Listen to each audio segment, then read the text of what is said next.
morning, everybody. My name is Kirsten Olson, and I'm going to be delivering a professional development course today to help with incorporating technology into our everyday teaching practices. The students that we currently have in our classroom today truly have grown up in a world of technology. As teachers, I think that it's crucial that we use this technology to our advantage. Students will simply be motivated to complete many assignments that they might not otherwise be motivated to do if we just deliver it to them in a way using technology. On the flip side, however, I do think that as teachers, we can also use technology to our advantage. Much of what we do on a daily basis is data-driven.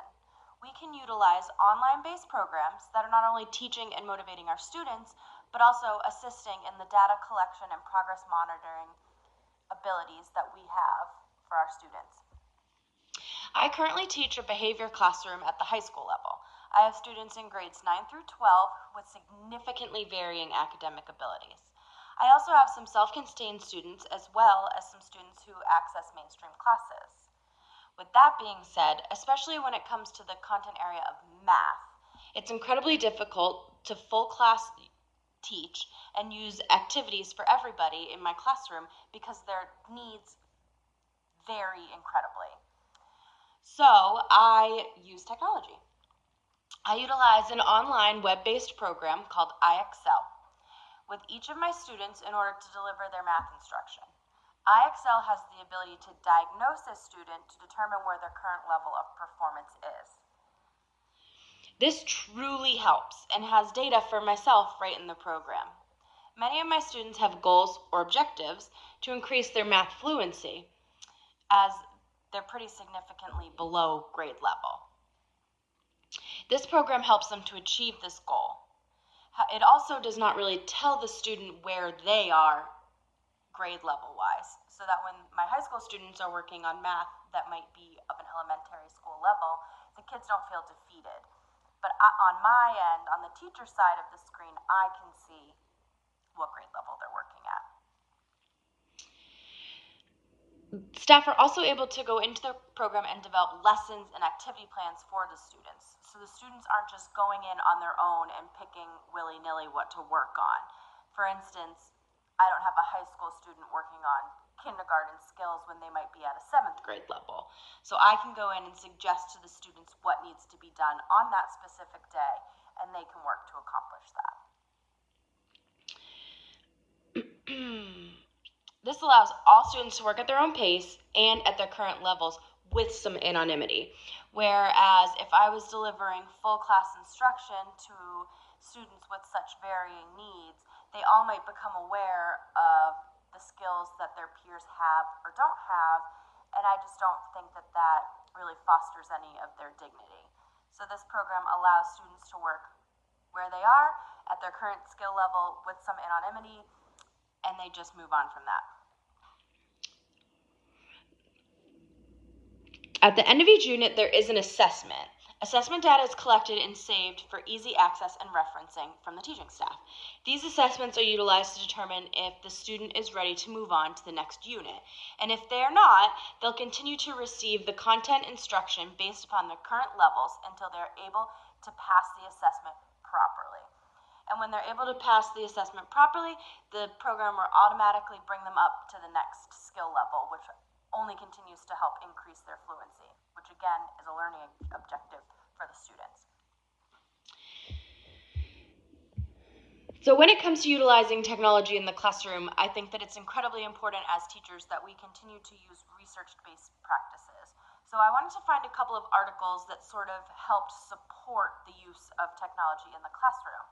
Based upon the research article written by Leah S. Island and published in the Journal of Pediatric Pharmacology and Therapeutics, it was stated that technology and education are merging in today's society.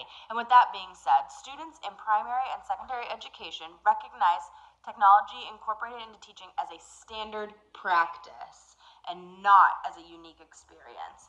So basically what's that saying is that the students have an expectation that there will be technology incorporated into their everyday learning experience. Whereas back when you and I were in the classroom, the use of something as simple as the overhead projector felt like a unique experience to us. And the students now simply expect it every day. I think that using this information to our advantage as educators will truly allow us to create motivation for our students within the classroom, especially in the content area of math, as I've suggested before. Math just simply tends to be a subject area where many students do not feel comfortable. And so I think using something that will help to motivate them and to be successful only helps us and, of course, them. This does not mean that the use of technology comes without any flaws. I think that as we continue to incorporate technology into our classroom, we'll be able to troubleshoot much easier and overcome the barriers much easier. For instance, I live and work in a very rural area, and there are still families within the district that don't have access to technology or the internet at home. So I do think that puts a little bit of a roadblock for many of our students. Outages within the school campus, broken or lost devices. But again, I think as we continue to learn and grow and incorporate technology into our classroom, we'll be able to troubleshoot those issues much easier.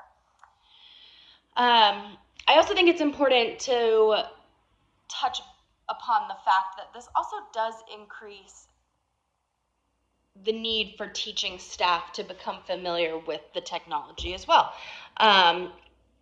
We didn't really grow up in quite the boom as the kids are right now. And then the other side of it is when we are beginning to incorporate technology into our classroom, especially computer-based programming, there are so many available to us that I think just being aware that there might be some trial and error. And that's okay. We're going to find things that work, and we're going to find things that don't work. As stated by Jan Tucker in her article, Using Technology to Create a Dynamic Classroom Experience, there are a multitude of diverse technologies available for integration into the classroom, but considering how to implement these initiatives can be overwhelming for the instructor. The adaptation of this technology is often very simple and involves very little more than the internet and basic word processing skills. So I think that this article just states that we can very easily create a dynamic classroom environment with the use of technology with having limited skills of technology ourselves. But there may simply be a learning curve for teaching staff when incorporating. I truly believe and stand by that as educators, we need to remain progressive and meet the students where they are and meet the current needs that they have. Our current population of students have grown up in a world where technology is so prevalent, and we need to continue to utilize that to our advantage within the classroom. So at this point, I'm just going to sort of wrap up.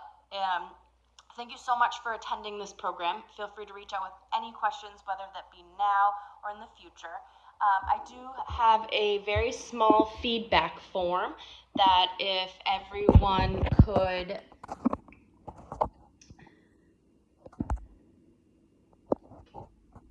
fill out and return to me, that would be great.